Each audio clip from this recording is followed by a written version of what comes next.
everything you need to know to visit SeaWorld in San Diego. I'm Chris, this is Yellow Productions, and in this video, I'm gonna tell you about the rides, the shows, what to eat, what to see, what to do, and even where to stay if you're coming to SeaWorld in San Diego. All right, let's go.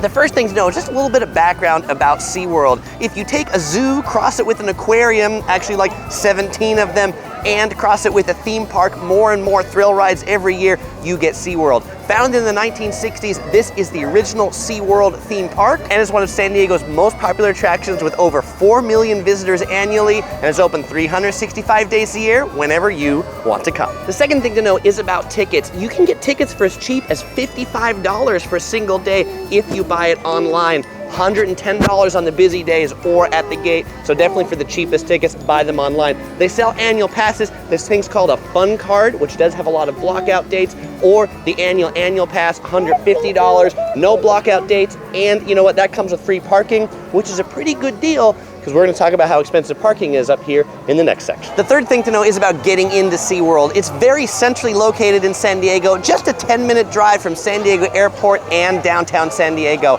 If you're driving a car, parking is expensive. $30 for self-parking. You can also buy closer parking for even more money, but the parking lot isn't that big, so I don't think it's that worth it to pay more for that premium parking. But if you've got the annual pass, then it's free, so that's a pretty good deal. The fourth thing to know is about the shows, and the shows are one of the reasons you should come to SeaWorld. There are 3 main shows. The dolphin show right back here, they've got 14 dolphins. The orca show, which you might know is the killer whale show, they have 7 of those, and then there's a really neat sea lion show too. You should plan your day around these shows because they often fill up. If you're here on a busy day, get to see the show 15 minutes before showtime. The Spunky Princess wants to point out that if you don't want to get wet, definitely avoid the seating that says wet zone or soak zone, because you do get really wet. And if you are here on a busy day and you want some of the best seating, you can pay a little bit more for your ticket to get some reserved seating that's reserved just for you, paying a little bit more right in the center. Now, if you're with little ones and they really do want to get wet, then by all means sit in the soak zone, but you might want to bring a plastic poncho with you because you can get really soaked, and bring a change of clothes for the little ones because walking around SeaWorld all day with smelly seawater isn't that great. Now, if you're not sure if you'll like the show, sit in the back because all the shows have easy exits from the back. And in addition to these 3 main shows, they've also got more shows that they add in seasonally. Now, in addition to shows, SeaWorld has a lot of really great animal attractions, aquariums, and my favorite aquarium is this one, the Shark Encounter, where you're actually in this glass tunnel inside the aquarium looking at the baby shark, and our Spunky Princess here, she sees the baby sharks. Look at the baby shark. Now, my second favorite is probably the Penguin Encounter. It's home to a colony of over 300 penguins, including tall emperor penguins. Great in here when it's really hot outside. Now, right next to the Shark Encounter is another really cool aquarium. This one's called Turtle Reef, and it has a whole bunch of really big sea turtles in there. These things I've seen in pictures, but I've never seen up close and personal in this same way. Really neat to watch these huge animals swim on by. In addition to the aquarium-style exhibits, there's also a number of touch and feel style exhibits. The tide pools are open for kids to touch and feel. Starfish, sea urchins, and sea snails in here. Ever popular manta ray petting pool is open. These are known as stingrays, but these will not sting you.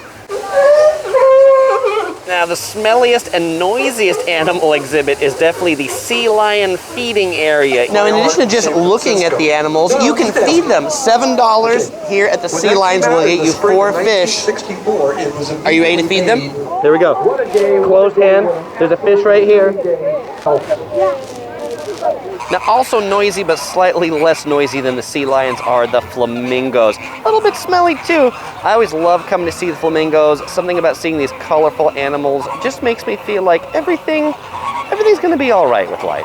And of course, like any good theme parks, all the major attractions have gift shops. The coolest thing in a gift shop here, I thought, were these shark slippers. That's right, they are shark slippers, and they even say SeaWorld on the bottom. The sixth thing to know is about food. SeaWorld does not allow in any outside food like theme parks. It's all pretty expensive. What we've got here, $36 for these sliders, poke bowl, and some cheesecake. You can bring in outside bottled water. They allow that.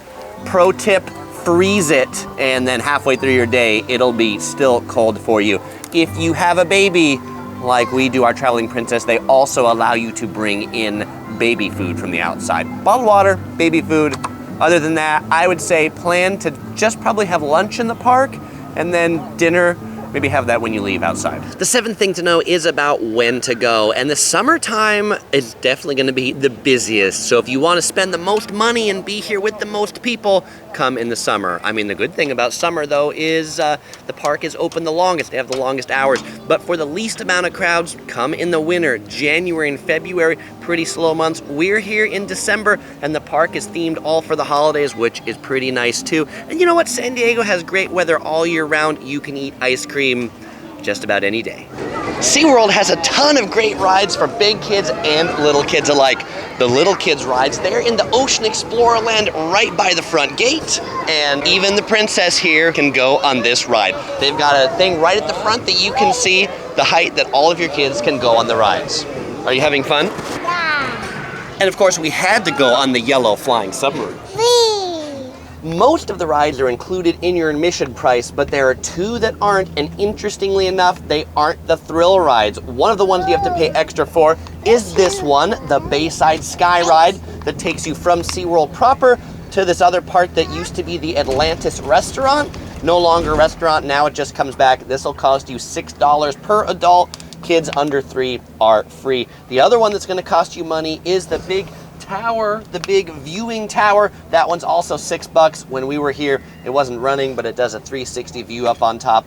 I will say the Sky Ride, although you might think it's lame compared to the thrill rides, it's a pretty nice view of Mission Bay from up here. Now the real kiddie activities are in the Sesame Street Bay of Play, where it's kind of like an interactive children's playground. Lots of climbing. My favorite thing from when I was a kid coming here, and it's still here today, is the air bounce. Boy, it's like a really big bouncy bounce house. It turns out there's no age maximum for this. I seem to remember this being easier when I was a kid. Now on to the thrill rides. The Manta roller coaster, it's right above the Manta Rays, goes 43 miles per hour and includes a drop that goes 54 feet underground.